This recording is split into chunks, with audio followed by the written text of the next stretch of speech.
Hello friends, welcome to my channel. ఈరోజు మనం తెలంగాణ రాష్ట్రంలోని కరీంనగర్ జిల్లాలో ఉన్నటువంటి కొత్తపల్లి గ్రామంలో ఉన్నటువంటి అతి పురాతనమైనటువంటి 13వ శతాబ్దానికి చెందిన త్రికూటాలయాన్ని చూసొద్దాము.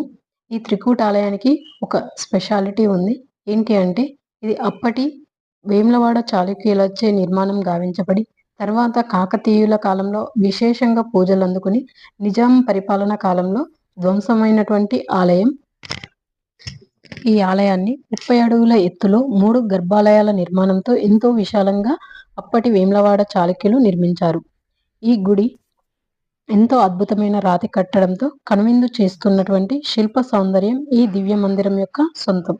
శతాబ్దాల చరిత్ర ఉన్నటువంటి ఈ గుడి త్రికూట క్షేత్రంగా కాకతీయుల కాలంలో విరాజిల్లింది. బ్రహ్మ, విష్ణు, మహేశ్వరులు కొలువు తీరినటువంటి ఈ క్షేత్రం ఇప్పుడు పూర్తి శిథిలావస్థకు చేరుకొని ఇప్పుడు దీన్ని